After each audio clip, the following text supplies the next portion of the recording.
here. We have the.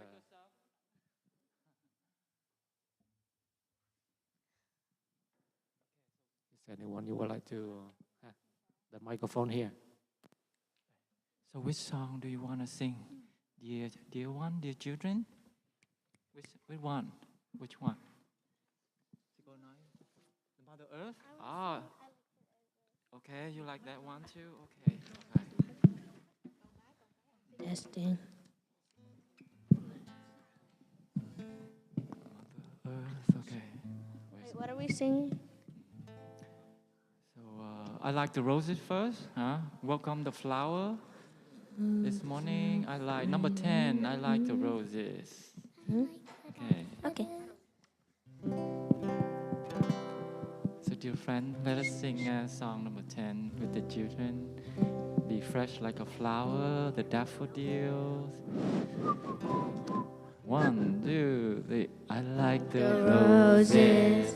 I like the daffodils. I like the mountains. I like the rolling hills. I like the twinkling stars when the sun goes down. Shoobity doobity shoobity doobity shoobity doobity shoobity doobity shoobity shoobity doobity shoobity doobity doobity doo. Like the rabbits, I like the squirrels too. I like the bluebirds. I like the roaming moose. I like all animals like me. Shooby dooby dooby dooby dooby dooby dooby dooby shooby dooby shooby dooby dooby dooby dooby dooby doo. Yeah, they sing very well, huh? The children. I give them some flowers. Okay, and now we sing Mother Earth, right? And you are aware that you sit on the earth? Yeah? You feel the earth supporting you at this moment? So, okay, song number 5. Song number 5.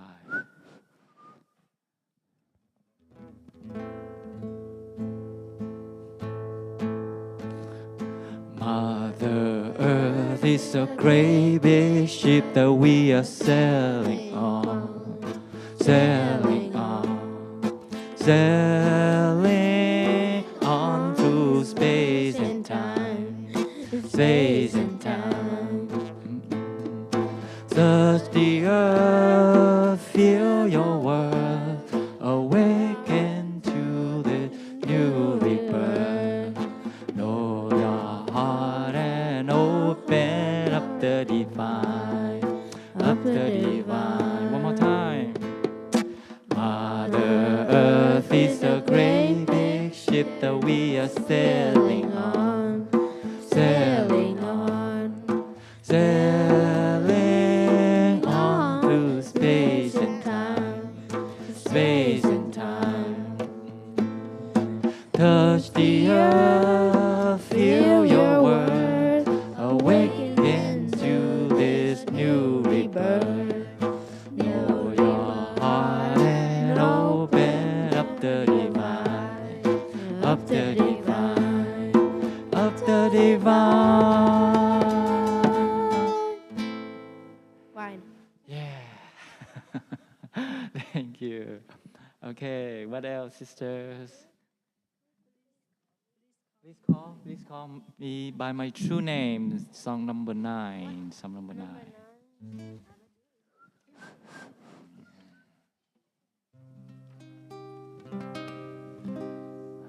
My joy like spring, so warm. It makes flowers bloom all over the earth. My pain like a river of tears, so vast it fills the four oceans. Please call me by my true name, so I can hear all my cries and laughter at once. So I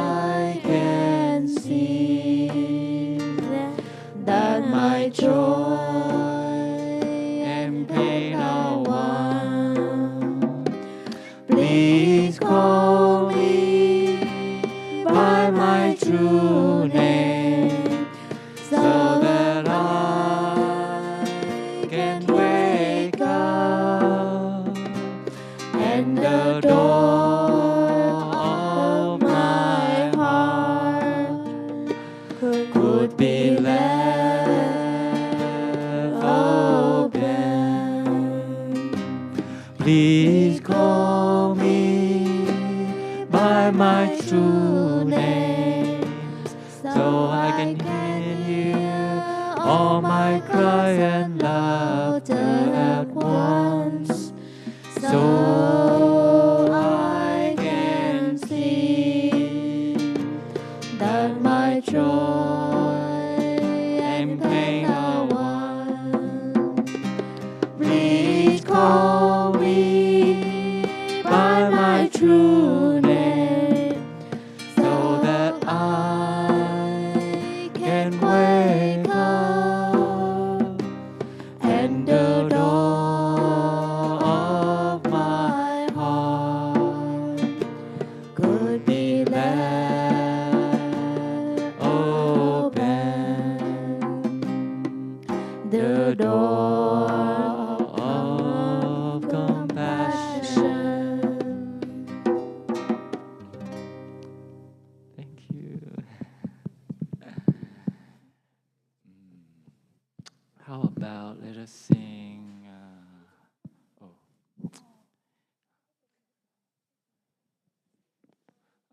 number 15. Maybe we learn a new song for the children.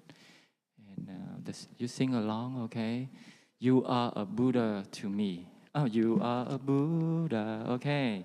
So each of us have that awakened nature in us, the Buddha to be.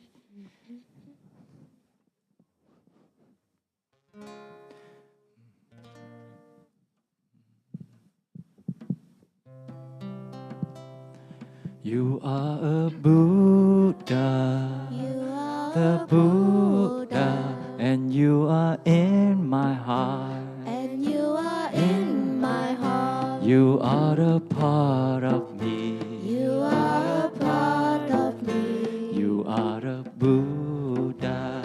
You are a Buddha. You are the Dharma. You are the Dharma.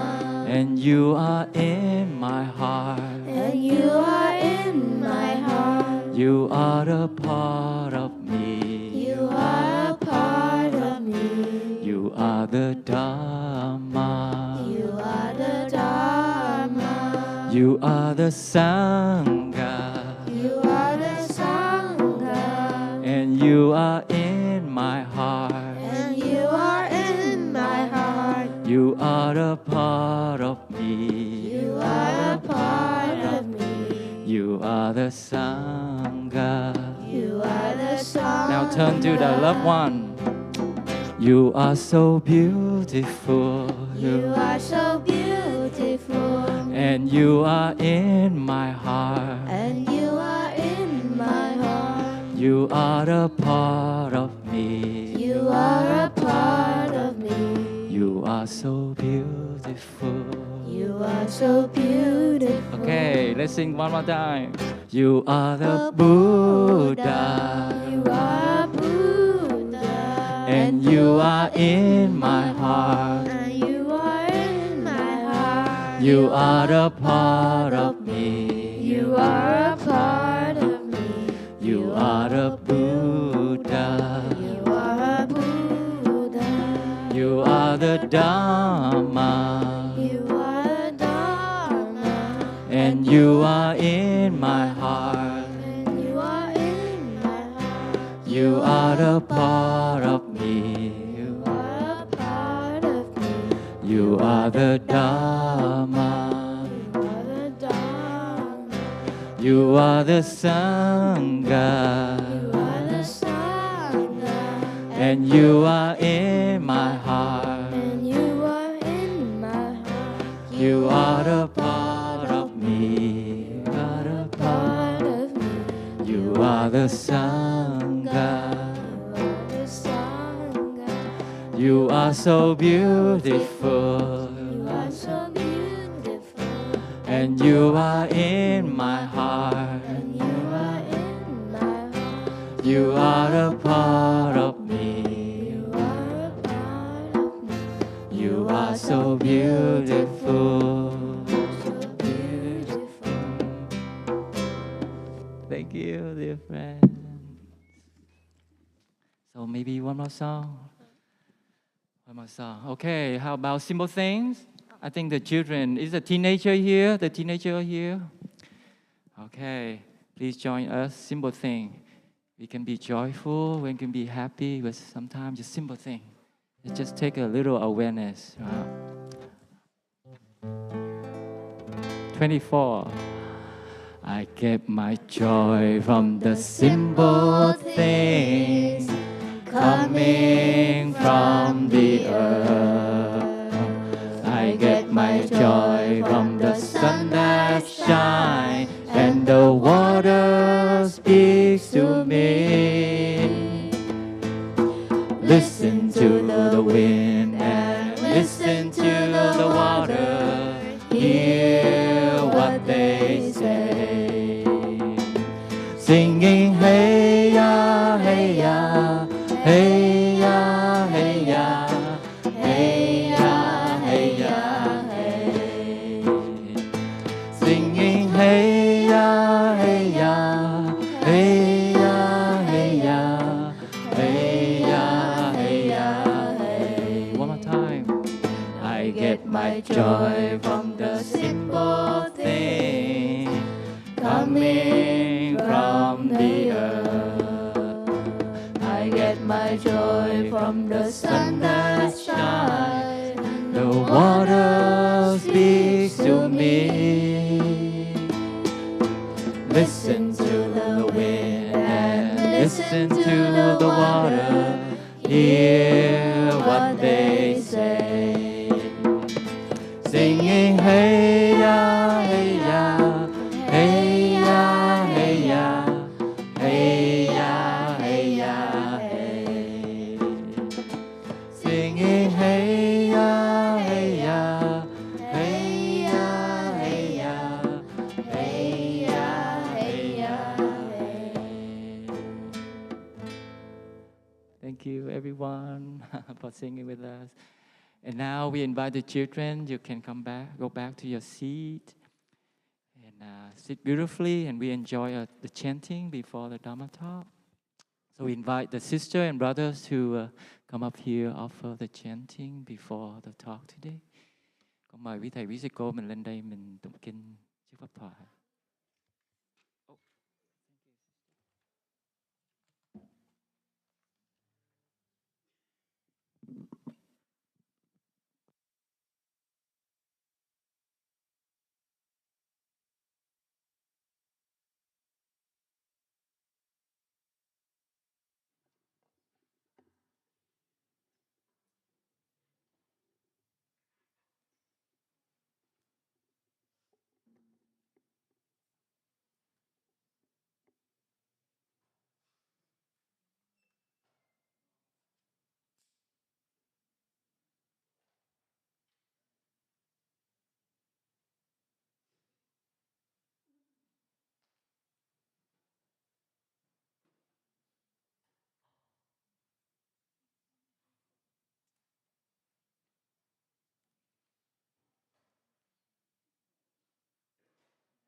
Contemplation before chanting.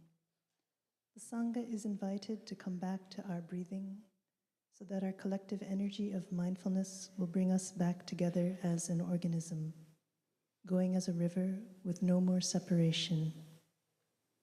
Let the whole Sangha breathe as one body, chant as one body, listen as one body, transcending the boundaries of a delusive self, liberating ourselves from the superiority complex, inferiority complex, and the equality complex.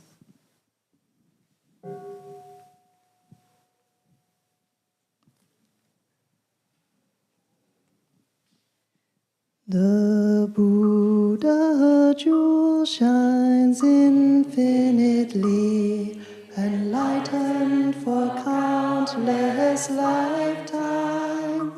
The beauty and stability of Buddha sitting is seen in mountains and rivers.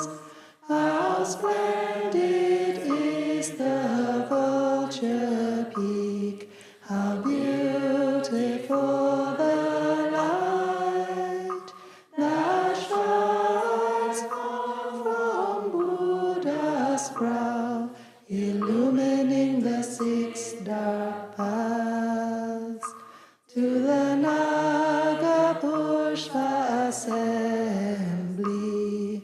We will go to continue the true teachings and practices.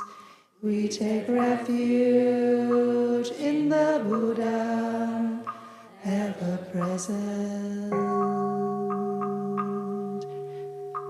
The Dharma jewel is infinitely precious. The precious words of Buddha, like fragrant flowers floating down from the heavens. The wonderful Dharma is plain to see. It is recorded luminously in 3 transparent baskets, from generation to generation, in 10 directions, so that today we can see our way. We vow to learn with all our heart. We take refuge in the Dharma, ever present. The Sangha jewel is infinitely precious, a field of merit and good seeds. The 3 robes and begging bowl are symbols of freedom. The mindfulness trainings, concentration and insight support each other in mindfulness day and night. The Sangha dwells and is the foundation for us to realize the fruit of meditation. With one heart we come home and take refuge in the Sangha, ever present.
So I'd like to invite the children to come up for a short sharing.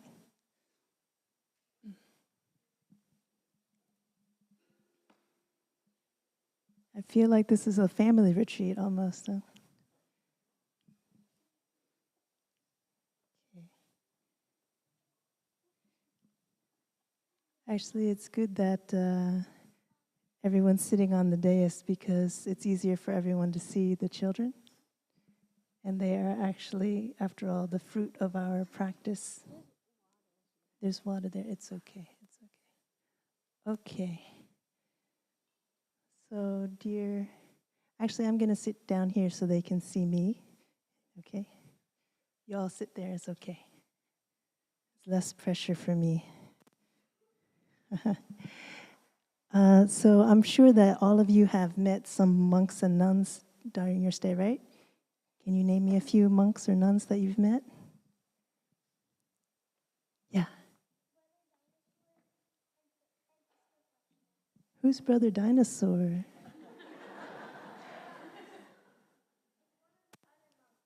He's okay, Brother Dinosaur is new. And Sister Freshness, yes. Brother Sunshine. You can take the mics if you want. Yeah? Yeah? Brother Sunshine and Sister Freshness.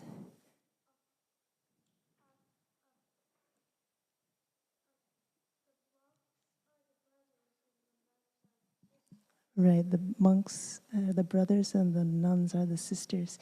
So first I'd like to ask our group to give flowers for our children because they've been so wonderful during this retreat. You know, they've been ensconced in the library, which is the smallest room of the whole monastery, and you can see how many of them are there. And it's been a joy to share space with them because we have dharma sharing right next to them, so it's been lovely. So you've met monks and nuns, and you know that we have bald heads and brown robes, right? We all kind of look alike. But did you know that we were just like you once, right? We used to wear jeans. We used to have long hair, maybe even longer than you, the guys too, right? And we used to go outside. I think Sister Cypress, Sister Butnam shared that she used to go party a lot, right? So we're just like you, maybe just a little older. And I wanted to share with you that sometimes there's things that we don't see unless we look a little more closely. Like right now, your parents, you're looking at your parents, they seem the same day in, day out sometimes, right? Right, yeah. But if you take a look really closely sometime, if you have a chance to come up to them and just come up and even ask if you can touch their face or look closely at their eyes, you'll see that there's changes going on right in your parents' face, right in their hands, right? So these are things that I'm going to ask you to be a little bit more attentive to during this retreat. So the monks and nuns, we used to not live in a monastery like this. We used to live out in the suburbs. I used to live in the suburbs. And when I came over to Plum Village in France, I had a chance to be reborn into a different family called a spiritual family. So who here has been to Plum Village? Okay, who here has come to Blue Cliff for the first time? Oh, okay, who here has come to Blue Cliff many times? Great. So for you, Blue Cliff would be kind of like what Plum Village is to me, is your first introduction into like a spiritual family, which we call the Sangha, right? And before I became a nun, I was walking around, maybe like you, a little bit here, there, but kind of like a zombie. I really didn't see anything, even though I was looking, living, getting by in life. But when I got to Plum Village, my teacher, when he ordained me and many of my brothers and sisters, he gave us new eyes, just like now you have new eyes. And he taught us how to look more deeply at the things that normally we take for granted.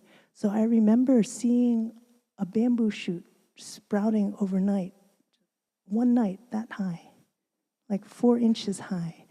I don't think I would have ever noticed that before, right?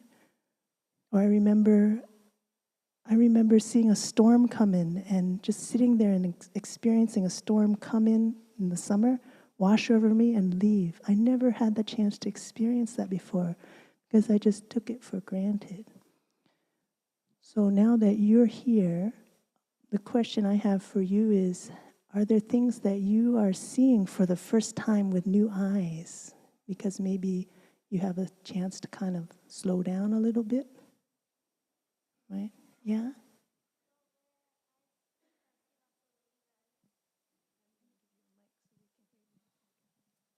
Well, in Golden Lotus, we see lots of ladybugs. Ladybugs. And before, did you ever notice bugs and stuff like that? No? Okay. Anyone else? Anything new that this space is giving you a chance to see? Yeah.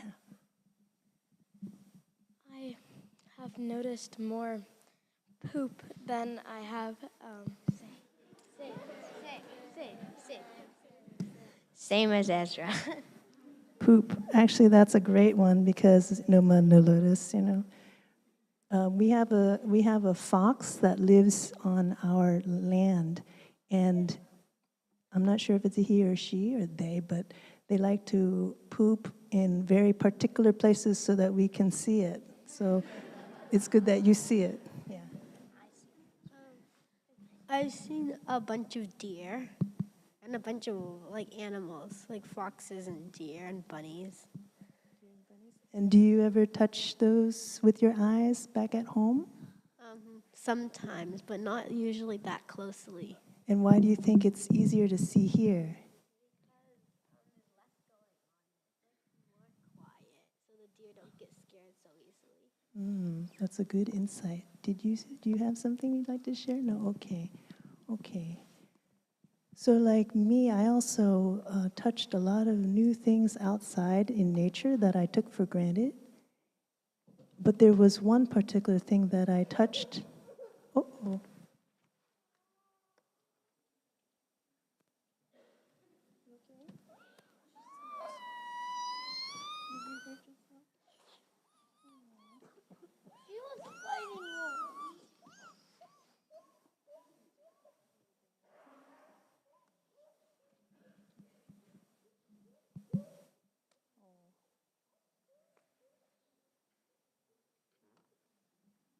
Let's have a bell. How about a bell?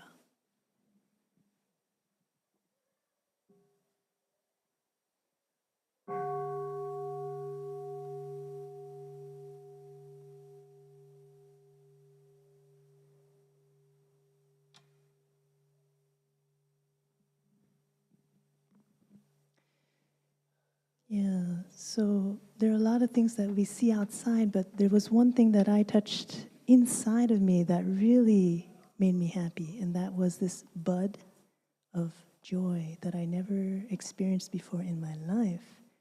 And it made me feel light, like I felt lighter, like literally lighter in my body. I felt like I could float. I felt my mouth smiling more. And so this is something that we also have a chance to look inside of ourselves. So now I'm going to challenge you and ask if anyone is in touch with, you know how we do pebble meditation sometimes? Flower fresh. I'm not going to give it all away, but you know. Is there anything that you're touching inside of you during this retreat? How about you? Any feelings? No, I have nothing to share. Nothing. Okay, thank you. Anyone else?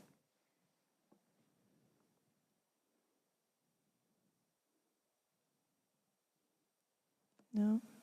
Okay. Is anyone feeling lighter in their body? Or is anyone feeling playful? Yeah? Yeah? Okay. And when you feel lighter or playful, what does that feel like in your heart? Maybe I can ask, yeah. It makes you happier. You feel happier. Can I ask you to share with me? When you feel like playful, how does that show? Well, there's a lot more games that I've never played before here, like that kicking game, and Yeah, and it also just makes me like more like calm and energized at the same time. Like calm, energized. Calm and energized. He sounds like a meditator. Wow, that's an advanced answer. Thank you. Yeah. Okay, so we just want to just check in on how you're observing and seeing things that you've never seen before. So I have a challenge for you. Today, you just need to choose one thing, and maybe you can share that joy with your mom or dad or your friend. Something new that you see outside of you, and something new that you might be touching and seeing inside of you. Is that okay? Is that easy enough to do? So it's not something you can force. It's just something where you settle into a space, look around, touch or settle into a space, look in and touch, okay? And then report back to your mom and dad and see if they have something that they can share with you back, okay? Okay, thank you, children. Now with the sound of a small bell, we'll stand up, pay our respect to the Sangha, and then go out and join Sister Freshness and Brother Dinosaur for the program.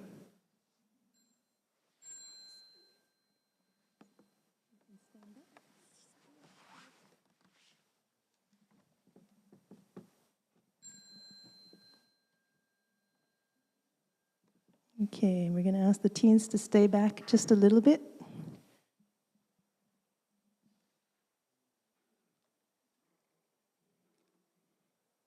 Okay, remember, something new inside and something new outside.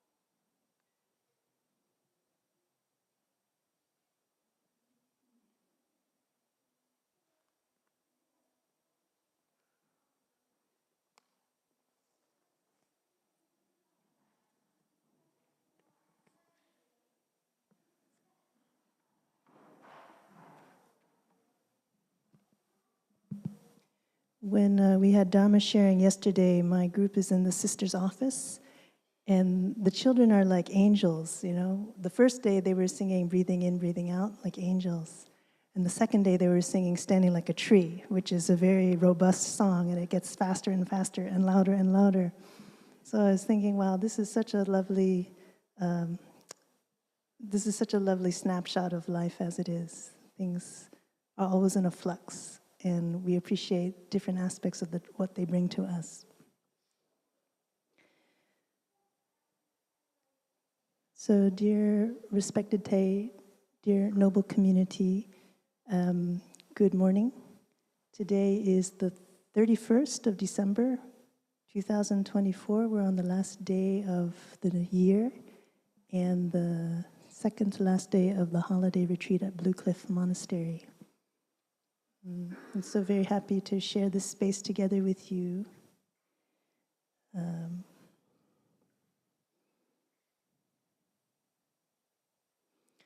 I wanted to share a little bit about this touching of joy.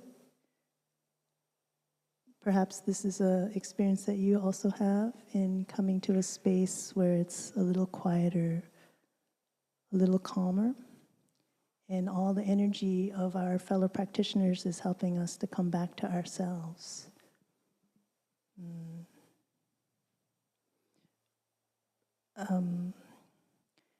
For me, it was, I didn't know what I was missing until I came into that environment. And when I put myself fully in that environment, something opened up in my heart, and suddenly poetry was coming out. I'm not a poetic person, but poetry was coming out, and music was coming out, and emotions were coming up. And I was told from the very beginning that it's okay to allow my emotions to be just as they are, as ragged as they were, and strong and embarrassing as it felt. I was told very quickly that it's okay, and that's normal. Let it come. You're just there to witness your blossoming. And so that was my joy. It was opening up a little bit by little.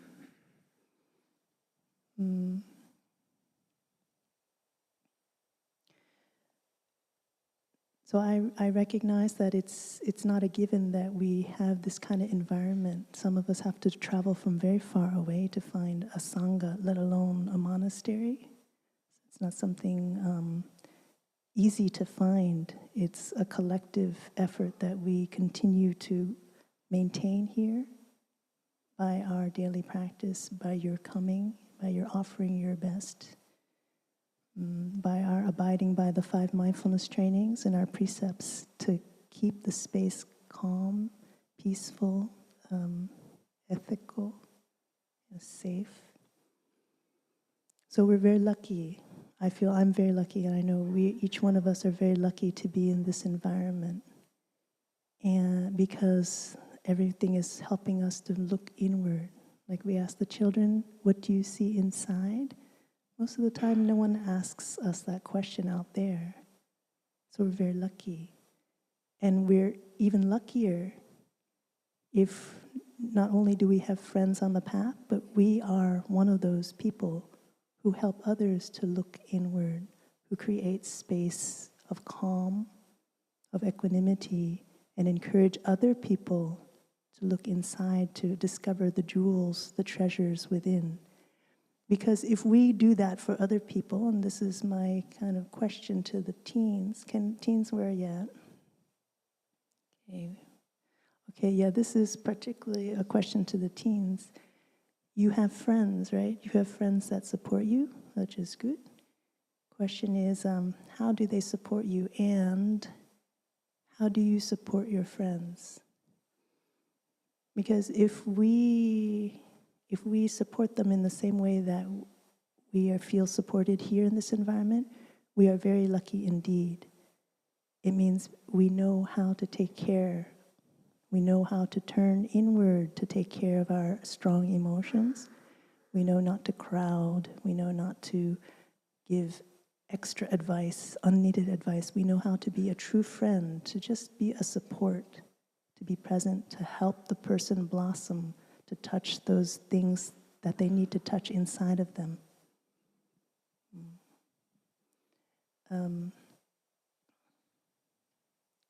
I know that there's sometimes a lot of pressure to be defined by our friends. And it's funny, sometimes our friends, they are the ones that support us, but they are also the ones that challenge us a lot because of habits, and if we don't have a practice to remind us to listen inward, look inward instead of always looking out, then we easily define ourselves by how other people see us. So we lose our inner eye, and instead of checking in to see, oh, what is that feeling? What is that? What is my conscience telling me? Suddenly, we're using another stick to measure, and that is, what are my friends telling me to do, right? And sometimes even, what is my family telling me to do? What is society telling me to do? So it's very, very, very important that we never lose sight that our inner voice is always there, and that we need to find ways to remember to come back to that. Otherwise, we're just sheep, right? We're just sheep being led by the majority. So there's a quote by Walt Whitman. Anyone know Walt Whitman? Yeah. I am large, I contain multitudes. I really enjoy this. I really enjoy contemplating this quote. I am large, I am vast, I contain multitudes. And for our teens, I think what I'd like to pull from that quote for you is that you are not defined by any one voice, or by any one experience, or by any one person. Today you might be like this, and not even the next day, but in the next moment you may feel different, and that's your right. In fact, that's all of our right, and that is the law of impermanence. So if we want to live fully, we have to remember that we are not bound rigidly by the definitions that other people might put for us, even if it's something very positive like getting really good grades, right? Or being very responsible. I know for me, sometimes I feel very responsible, but other times I'm actually quite irresponsible. And that's part of my reality, right? So to really be true to myself, I have to be able to touch that sense of irresponsibility in me and recognize it and acknowledge it, and not ignore it or pretend that it's not there, pretend I'm something different.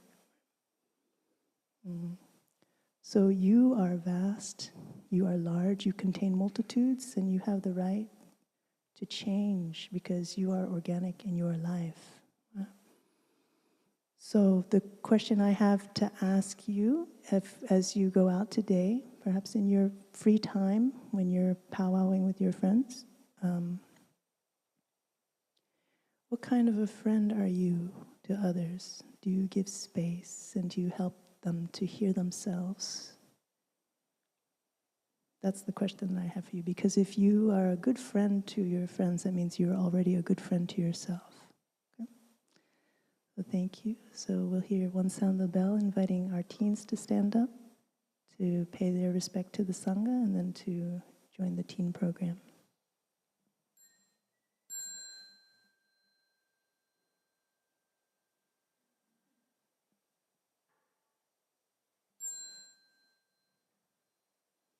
Thank you. This year we have 19 teens. I think any more and they'll be running the place. That's quite a lot for the holiday retreat.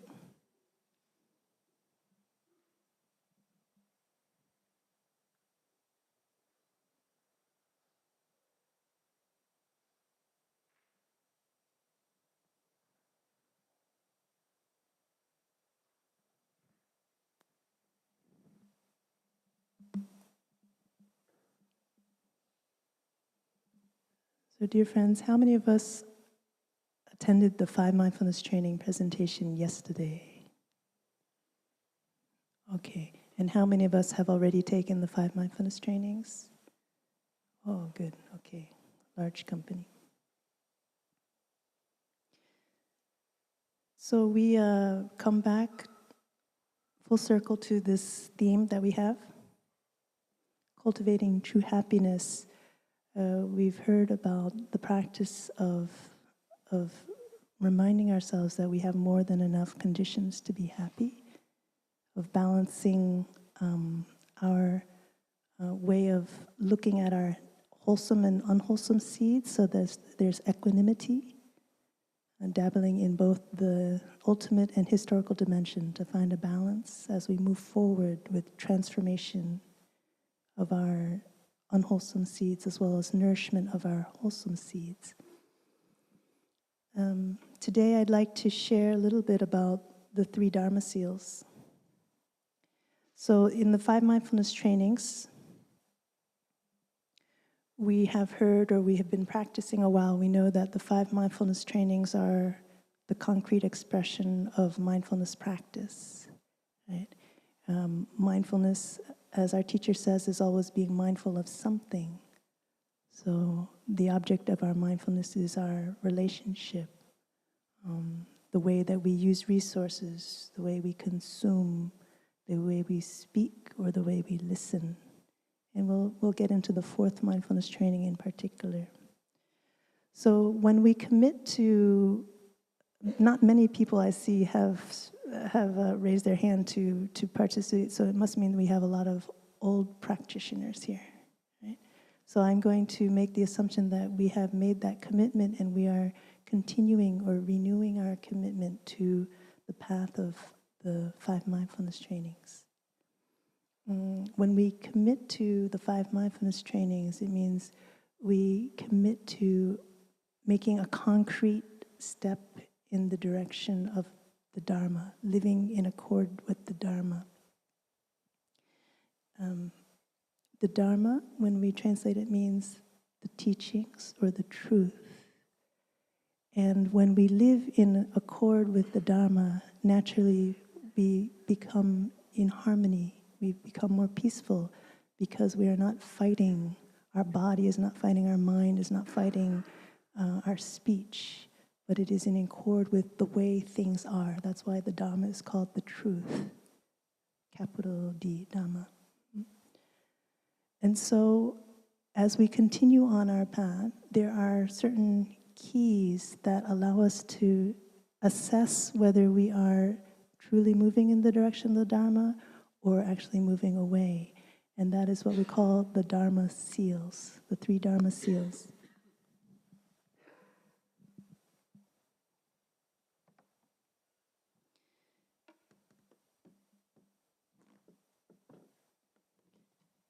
So the 3 Dharma seals help us to assess if we are practicing and picking up the practice, holding the teachings in the right spirit.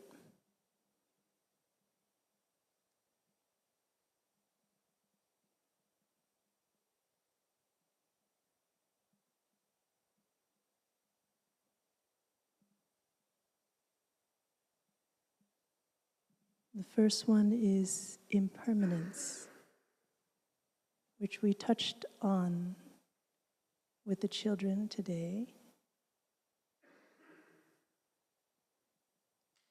Anicca.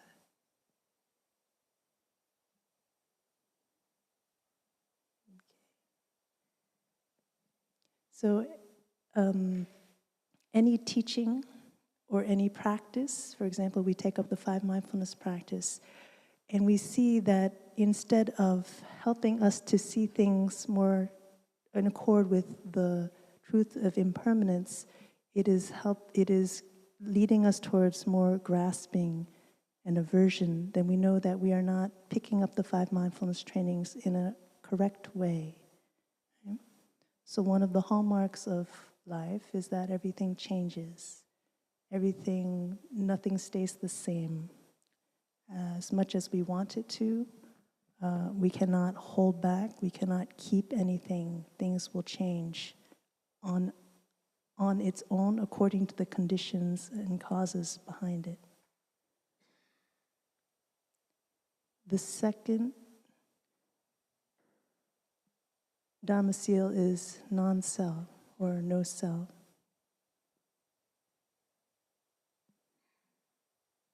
Anatta. Okay. Non-self.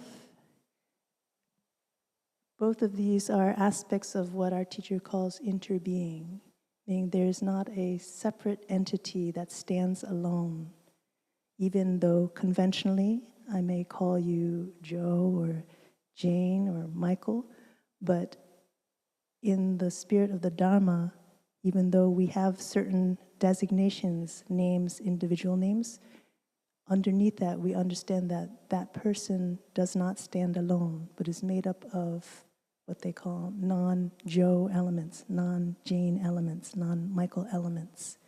So nothing stands alone but is interconnected. So together, impermanence and non-self represent what our teacher calls interbeing. Through time, things continue, they manifest, they fall, they dissolve into something else, they continue in a different form. Just like our teacher, when he passed away, he continues on in many different forms. And so this is interbeing through time. This is an example of interbeing through time. And non-self is, very simply, our children here. You inter-are with your children. They are not separate from you. They carry elements of you, literally, and spiritually, emotionally, mentally, through nurture of you in them. And their experiences, they affect and relate to you directly. So this is interbeing through space, so through space and time.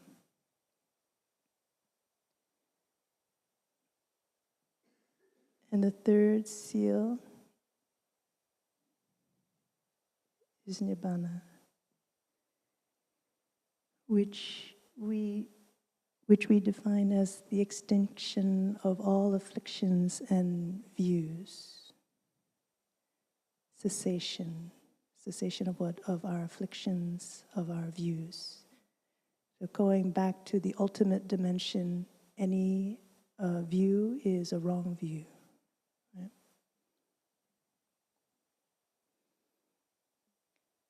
So these Dharma seals help us see things as they are.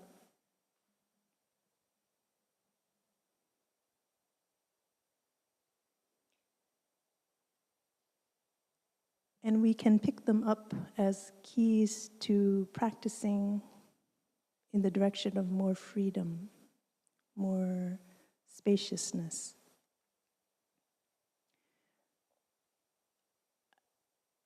Two days ago, when we had the children come up here, you remember when the vase fell and it broke?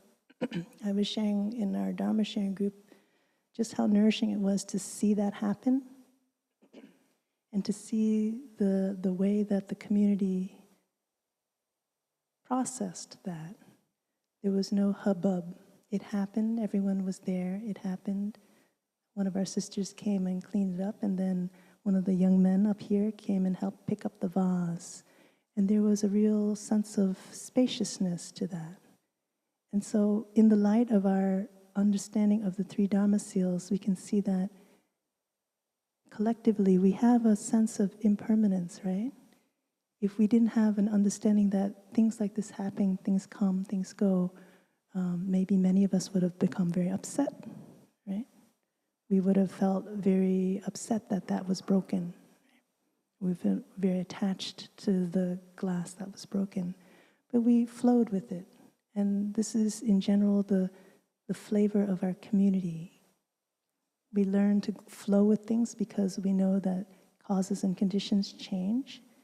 Of course, if you have 15 children on a dais, something's going to happen. And so we flow with that, right? And so having this insight and this practice to reflect on impermanence in our daily life helps us to be more spacious, not to be caught up, to live more in accordance with the Dhamma. So in terms of non-self, as youngsters, we give them a lot of guidance. As teenagers, they get a lot of guidance from their peers. We touched a bit about peer pressure and how they're often guided maybe in wrong ways by their peers through peer pressure, just, conventional wanting to fit in. And then they grow up, college years and adults, and now here we are as young folks who have grown up. But guess what? We are still prey to those energies. We might not have peers right next to us, but unfortunately, many of us have internalized those voices from our peers, from our family, from our parents, even from society.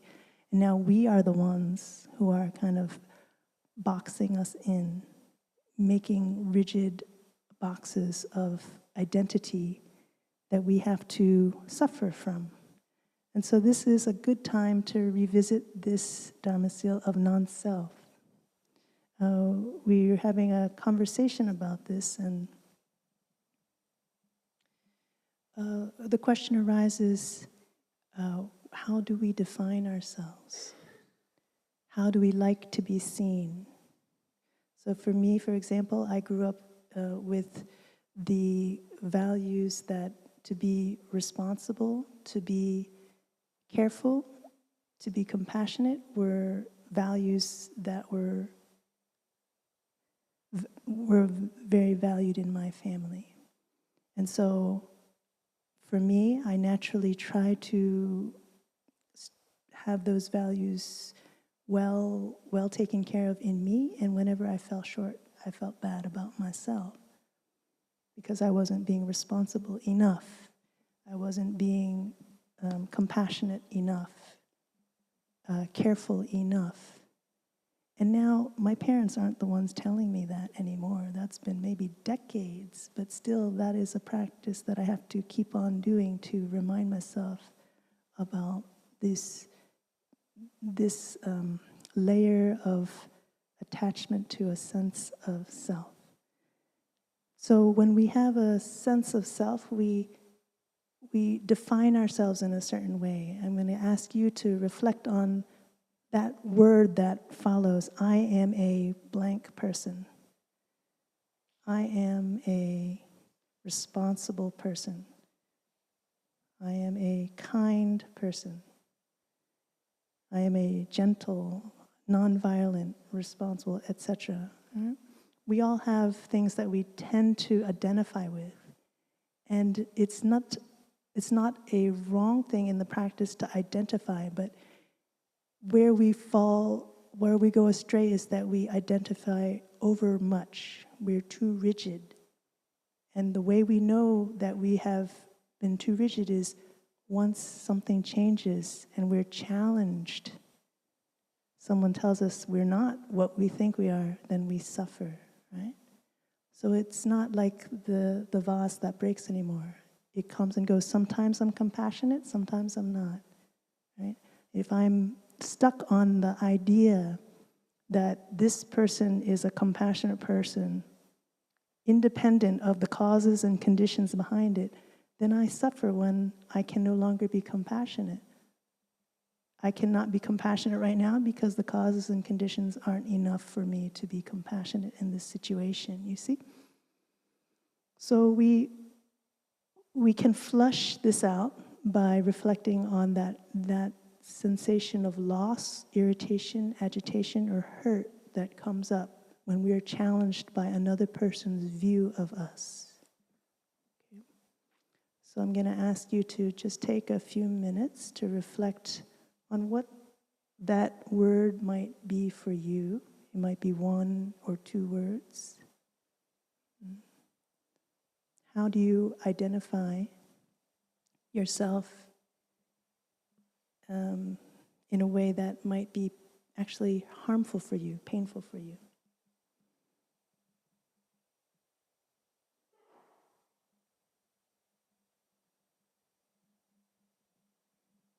Okay, I'm going to ask if you might concretize that by turning to your dharma partner and just sharing what it is that you tend to identify with and what does it make you feel when that self-view is challenged.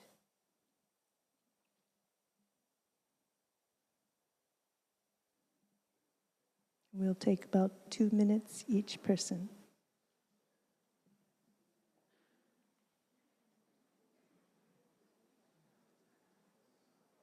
So how do you identify usually, and what does it feel like when you are challenged?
Okay, we can wind down and switch to the second person.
Okay, you can wind down. Any volunteers? How do you, yes.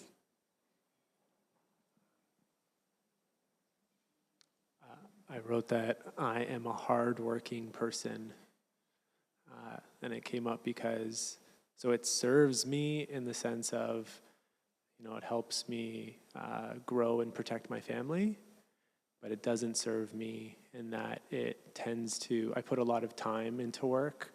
I identify, when you mentioned the quality, if someone was to say, Reza, you're not hardworking, I could see that I wouldn't feel good about that because I put a lot of time into it, a lot of stress into it.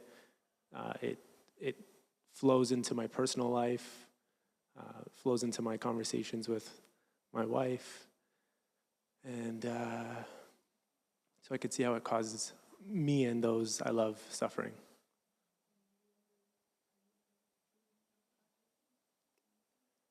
Yes. Yes.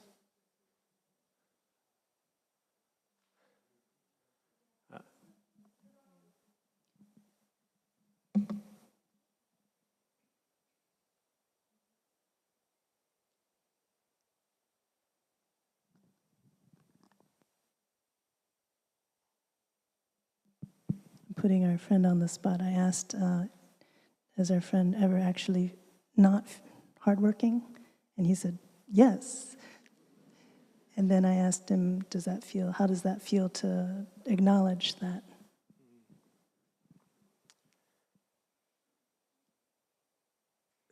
It feels good in the sense of, I know I need rest. I know I need, it fills up my cup again so I can keep going. But kind of like how you mentioned family upbringing and values, I think there's this deep sort of, if I'm not working hard, then I'm not of value.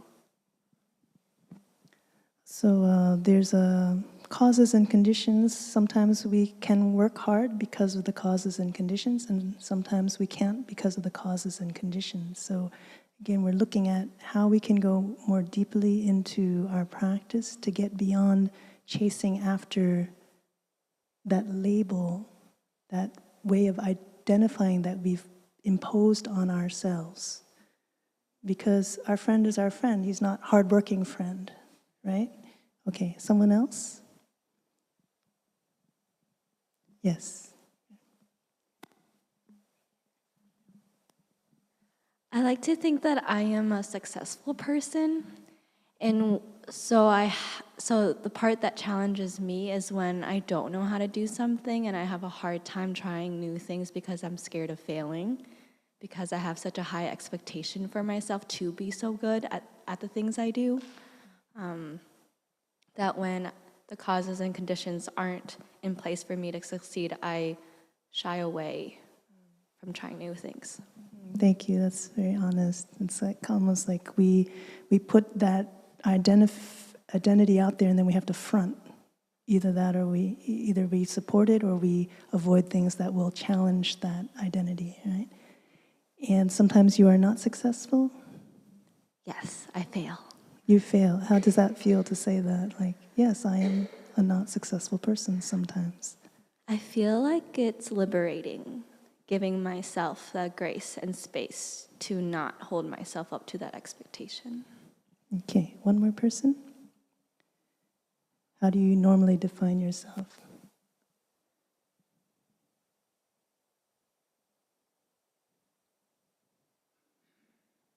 Yes, our friend here.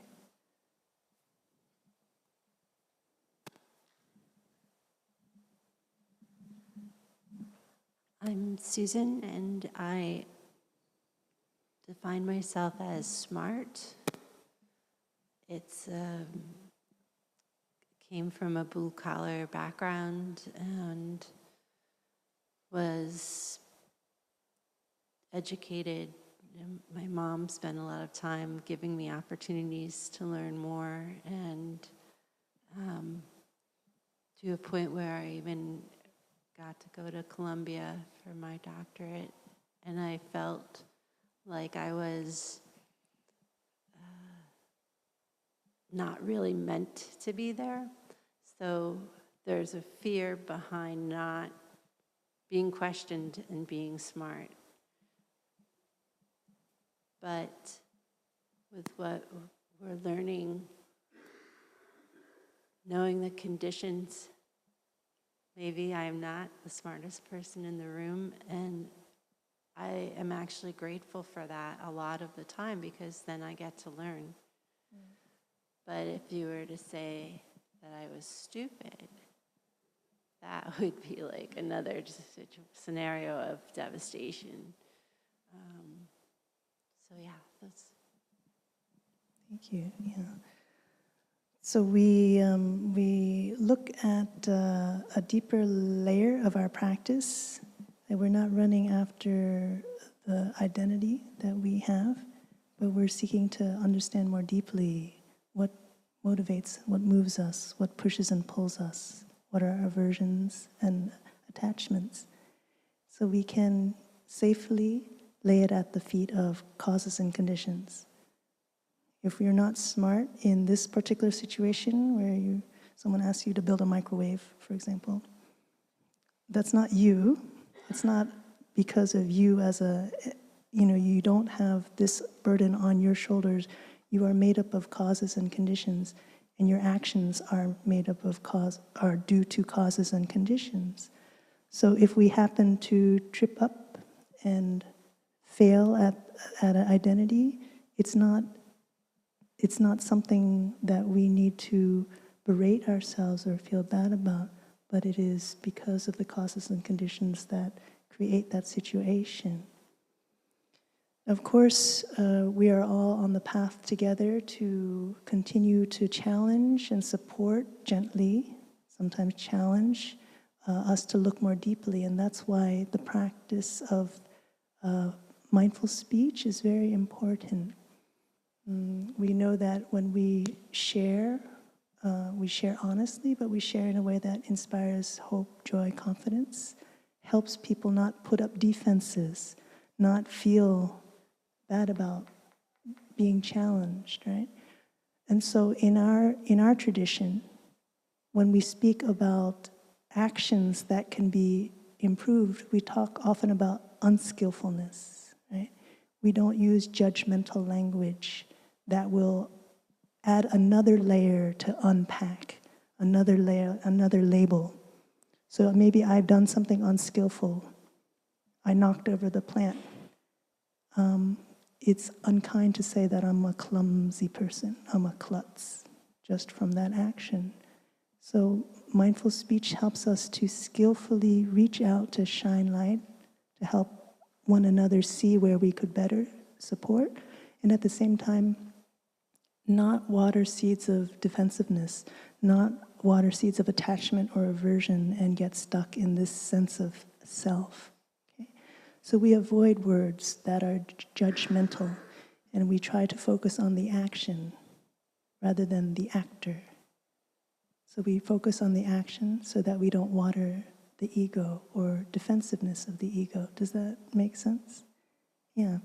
So that's why the fourth mindfulness training is a very skillful approach. It's a compassionate way of connecting and asking for support. It's also a way of lifting people up.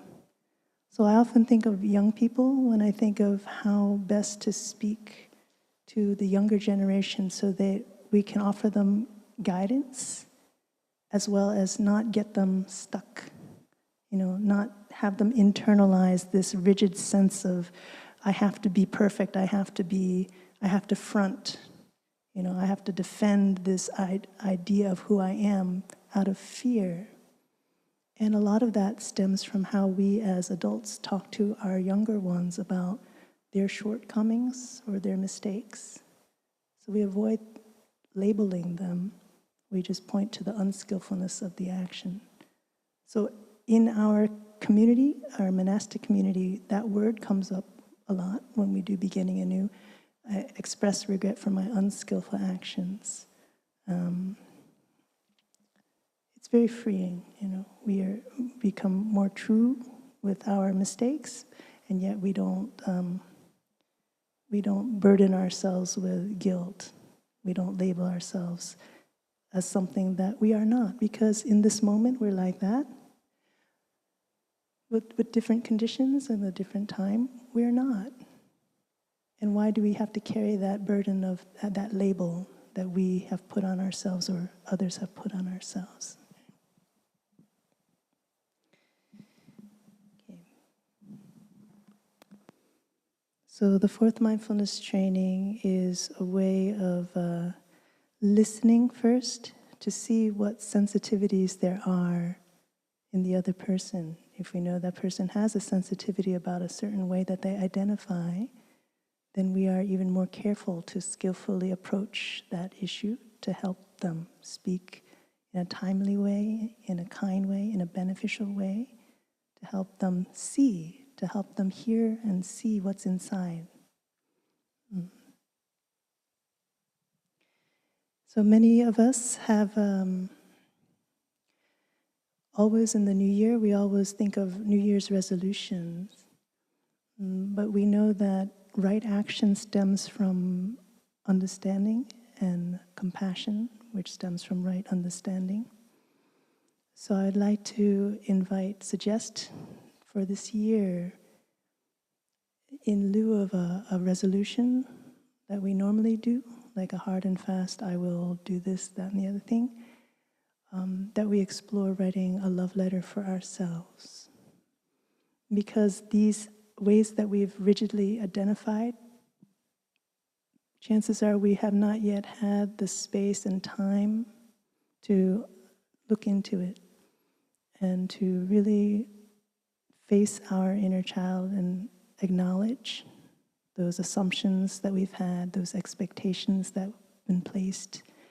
And now this is a space for us to really make peace with that.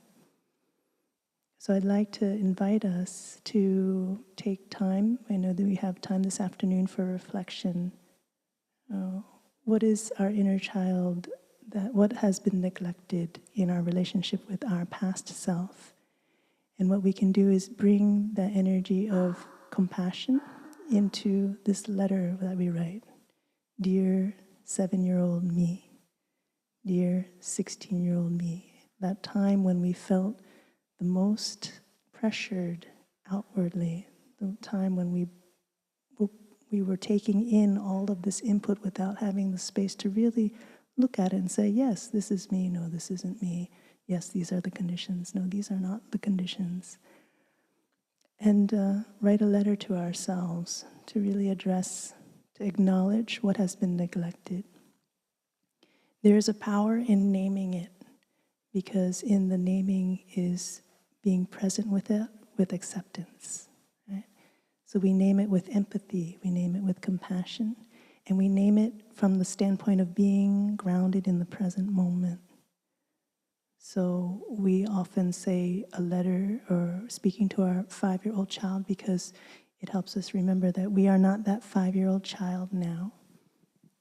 We are grounded as adults now with the causes and conditions that have brought us now here, with the practices that we are aware of to take care of our emotions, to not be swept away, to not be watering our seed of our ego, right? Our sense of self.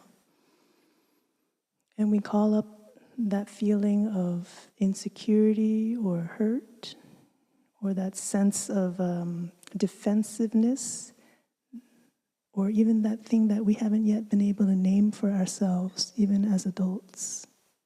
A part of your identity that you have not yet really been able to face. You know?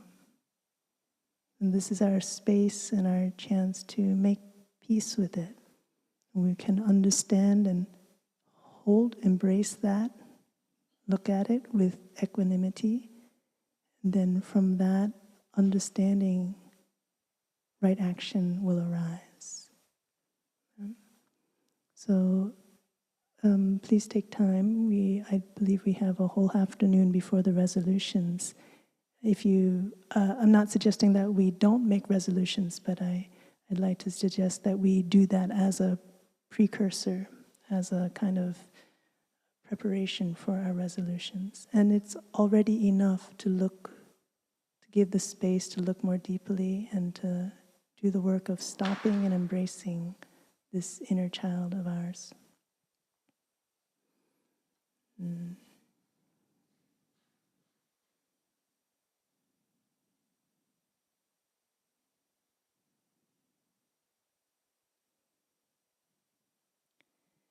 If we feel that we need space to process some of the emotions that have been stuck with these areas of sensitivity, we can make sure to take extra care with that. There's a reason why it's been neglected and not acknowledged all this time, because it's not easy to face these things without certain practices, without support. So that support can be in the form of extra space to sit, to connect with something that grounds you in the present moment, like to be in touch with nature, with the air, or to sit alongside a Sangha friend to help ground you in the present, to lend you some strength to look inward. Yeah. So I thank you for your deep listening, and